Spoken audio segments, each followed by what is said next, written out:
Hello everyone, welcome back to Maelstrom Gaming. My name is Malachi Gardner. Today I'm going to be going over 5 elements of games that I really enjoy. So the things from this list are going to be things that I really appreciate when I see it in a game and it gets me excited, and these are things that I will be looking for when I am looking at purchasing a new game, whether it's on Kickstarter or in retail. And these are also things I'll consider when I am reviewing a game as well. The purpose of this list is to provide a short list of things that I really enjoy in games, and that way you will be able to see that list, and if some of the items on my list are also on your list of things you really enjoy in games, and that could be a pretty good indicator whether or not our tastes will align, because just like every other review for board games or anything else, my reviews are very biased, and I have certain things that I really enjoy in games and other things I don't enjoy as much. Certain things are more important to me than it might be for you, and vice versa. So this list is just be meant to be a helpful tool for you to be able to tell a little bit of where I'm coming from when I'm looking at a game, and these elements that I'm going to go over are things that will appear on most of my favorite games. So without further ado, let's get right on into the list. So, the first thing that I really enjoy, and if you've watched my reviews or seen the games that I have been putting on the channel, you wouldn't be surprised to hear that it is variety. I love variety in games. Now, I was debating on putting replayability here, but I decided to go with variety instead because of the difference between variety and replayability. A replayable game could have a very limited amount of options, and you're really just playing through the same, let's just say, scenario with the same characters, but it still has lots of different ways it can turn out and can still be very replayable. And don't get me wrong, I do definitely enjoy that, but what gets me even more excited, and I like even more, is variety in my games. So each game is a very different experience, and so for every game on this list, I'm going to attach it to a game in my collection that I really enjoy. That is a good example of the thing I'm talking about. And so for variety, I'm going to be going with Puzzle Dungeon. And so this is a game that I've covered fairly extensively on the channel here, and I really enjoy this game. Puzzle Dungeon is designed by Brian Garber and is a solo card game inspired by things like Klondike and Spider, two games that are played with a standard deck of 52 cards. And so you have a deck with 4 different suits, and you're playing cards from those suits to defeat monsters that are in a grid, and each game you're going to be using a different hero. And if you have the expansions, you also going to have different monsters you can play with. But even just ignoring the monsters, if you're just looking at the core game itself, which is something like $30 or something very cheap, it has, I think, 32 heroes, and most of the heroes will have 2 different difficulty levels that each will have different rules you play. So each hero will play just a little bit differently. Some of them are kind of, run-of-the-mill.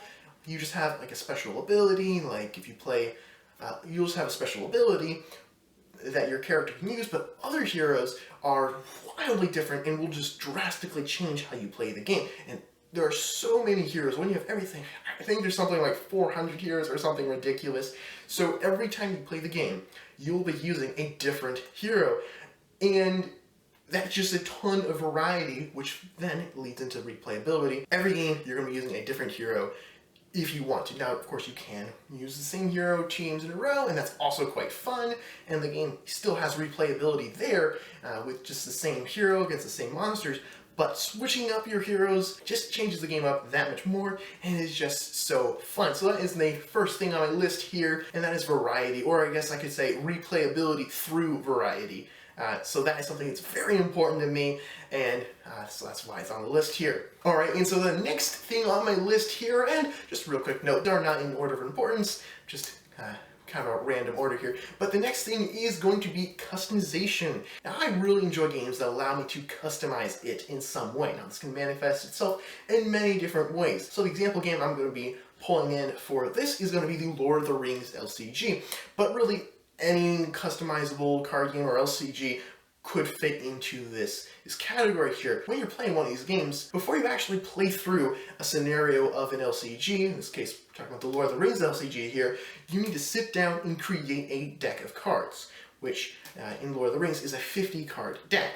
And you can choose any cards you want from your collection to put into your 50 card deck, and as long as you don't go above some restrictions, such as not being able to include more than 3 copies of any given card. But within the basic rule set you have for creating your decks, you have tons of freedom to build whatever type of deck you want.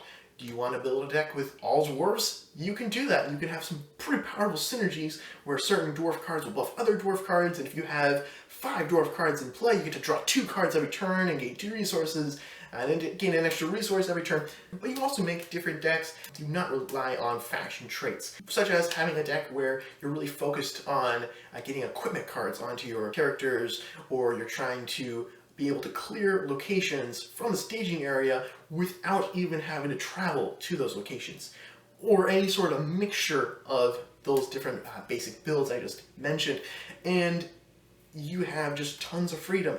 The game's been out for 11 years now, and they've stopped making you player cards for it, but you still have hundreds of different cards you can use, all different strengths and weaknesses and uses for each scenario, and you're able to just do whatever you want and build your deck. And so customization is very important in my games. It's something I really enjoy. So now the next thing on my list is one that is probably the least important out of all the items here, and that is campaign or progression. So again, this is not the highest priority on my list. Most of the games in my collection are not campaign games, but I really do enjoy games with a campaign, but more specifically, games with progression as you play through them. A good example of this would be Gloomhaven. Gloomhaven has a massive campaign that might take you up to 200 hours to complete, but you're playing through, each scenario has its own paragraph of story attached to it, and then as you play, you're going to be getting gold and experience points that you're going to be able to acquire and use to purchase better equipment cards and level up and get better and you're also able to level up and get better ability cards in your deck, increase your hit points, and customize your attack modifier deck and all that fun stuff. But on top of that, you also have the macro campaign going on. So you have your character progression, but you also have the whole game campaign progression itself. And that a large part of that does come into effect with unlocking different items and characters. When you start a campaign of Gloomhaven, you'll have you only have a couple dozen different items at your disposal, and you'll have 6 classes to choose from when you're picking your character.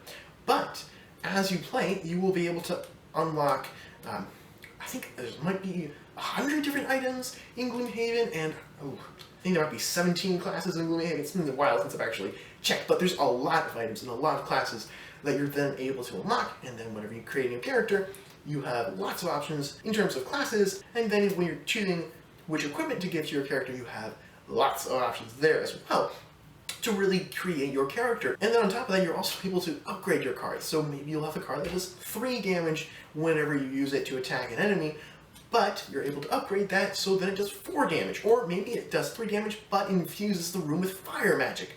Or maybe you attach, you poison your blade, and then whenever you hit an enemy with this card, it'll do 3 damage, and then poison the enemy, or muddle them, or stun them, or curse them. And so you have lots of different options even there to customize your cards permanently using enhancement stickers, which is a fun way of also just permanently changing the game. Again, this is not something that I require all the games I purchase to have. Many games in my collection do not have a campaign, such as Spirit Island. But then others will have a light campaign experience kind of tacked on later on, such as Marvel Champions or the Lord of the Rings LCG. Those games weren't designed from the ground up to be campaigns like Gloomhaven was, but they have some campaign expansions as well, which are fun. But the thing I really enjoy with the campaigns is the progression that you have, the constantly getting more and more powerful as you play through. So that is the third item on my list, campaigns with progression. Whether that's micro, character type progression, or macro, whole game, whole like unlocking new classes type progression. I really enjoy both of those elements. Having them in my game is just quite fun. And the next item on my list is going to be having tough, meaningful decisions. I love it when games will provide me with multiple different options, and then I will have to choose which one I want. And each choice will have different positives and negatives, and will be good in different situations. I really enjoy when games will present me with agonizing decisions where I'm just not sure which one I want.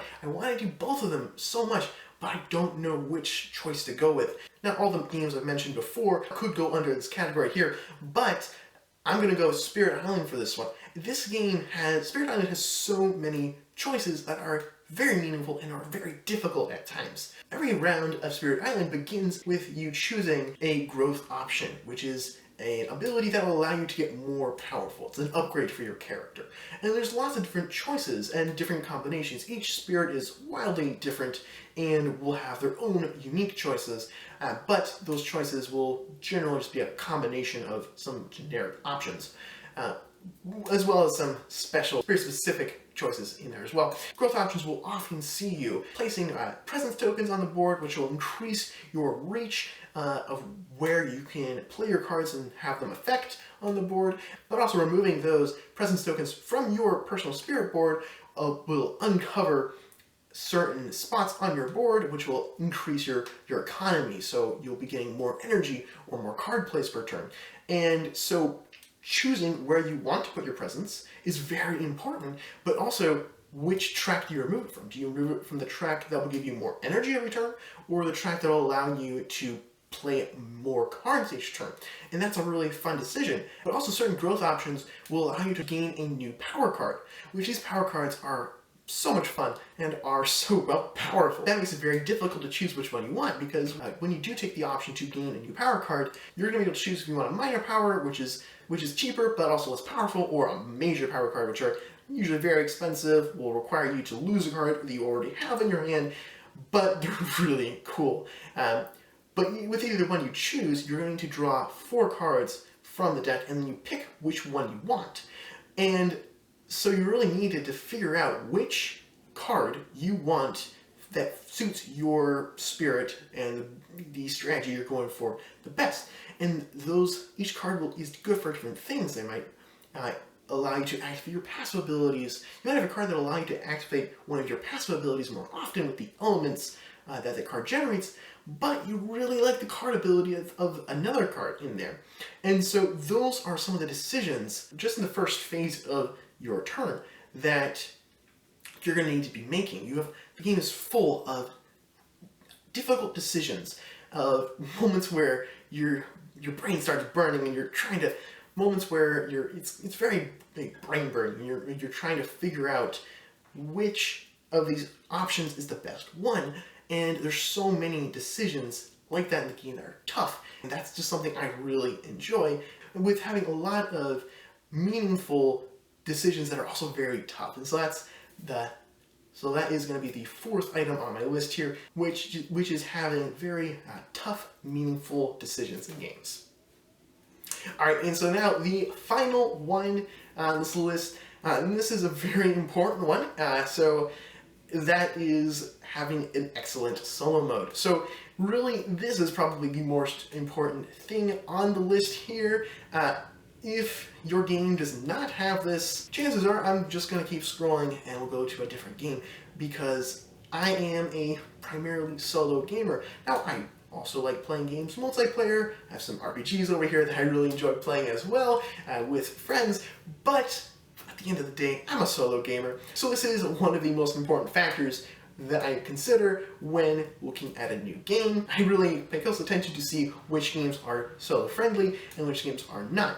And so I really just want all my games to have really great solo modes. So that's the most important thing I look for when determining if I'm going to get a game or not. Now, all the games that I've already mentioned in this video, again, do fall into this category of having a good solo mode. But in order to just use a different game for each option, I'm going to go with Dragonfire, which is actually sitting right next to me. This is a fun deck building game with the Dungeons & Dragons IP attached to it, which is quite fun as well. Now, this game does have a fun solo mode. Now, it is a co-op game by default, which is pretty easy to transition, which is generally pretty easy to transition into a solo mode and play solo, but Dragonfire does well solo. When I'm looking at a solo mode, I just want to be able to go through a couple of simple steps on the enemy's turn. They go here, they do this, and then I go back to me. Because that's why I want to play games. I want to play games for my actions and my characters without having to be bogged down in all the solo rules and enemies doing complicated actions and things like that. Dragonfire does have a really simple solo mode, which I really do enjoy. Now, you do need to be playing with at least 2 characters, so you don't have a true solo mode to this game, but that is not something that is necessary for me. And when I'm looking at the game, I don't mind playing it with 2 or more characters. And so really, with Dragonfire, the enemies do not take much time at all to manage, which I really enjoy. Now yes, the enemies in Dragonfire are a little bit static in their actions. They're really just going to be attacking you, but the puzzle is more on your turn, which is something I enjoy with my games in general. I don't want to be spending, like I've already said, I don't want to be spending tons of time on resolving the enemy's actions. I want to be spending the time on my actions. And so with Dragonfire, it's very straightforward. The enemies will attack you at the end of your turn. That allows me just to get back to my turn. Now, I also do enjoy some games with more complex enemy activations, such as Gloomhaven, but the simpler you can have your soul system be, the better, in my opinion, because I can just activate the enemies real quick and then come back to my turn, which is the reason I'm playing the game. On top of that, you also do have a Dragonfire deck, which is like an event deck, where each round you'll reveal a card and follow some simple abilities on that. You might spawn another enemy, or heal some enemies on board, or different things that do throw some wrinkles into your plans, which do mix up the enemies just statically attacking you every turn, so it's very nice as well. But the thing that's super cool about the Dragonfire deck is that at the end of each round, you'll just discard the top card of the Dragonfire deck that you had already resolved at the beginning of the round, and you put it in the Dragonfire discard pile. Cards will get more powerful based off of the amount of cards in the discard pile for the Dragonfire deck. So you might have, let's just say an example would be, you have some sort of like zombie that does 1 damage to you every turn. As long as there are 3 or more cards in the Dragonfire discard pile, it'll do 2 damage to you. And then if there are 8 or more, it will do 3 damage to you. This is a made-up example, but that demonstrates how it works, and that's a really neat thing with Dragonfire as well. And so the enemies will get more powerful as the longer you take in the scenario. So the most important thing for me when it comes to looking at a game and deciding whether or not I want to purchase it is, does this game have a good solo mode? That is going to be my whole list there, and I could have gone on for a lot longer, giving you more examples and games and adding more items to this list for sure, but I just want to keep this kind of a relatively short list there. I would love to hear what you all have on your lists of things that you look for specifically when you're looking at games, so please let me know in the comments. I'd love to read them, and if you have any questions, post those there as well, and I'll try to get back to you as soon as I can. I hope you enjoyed this video, and I hope it's helpful to you, and if you did enjoy it, please give it a like and consider subscribing to Maelstrom Gaming to see more content just like this, and until next time, happy gaming!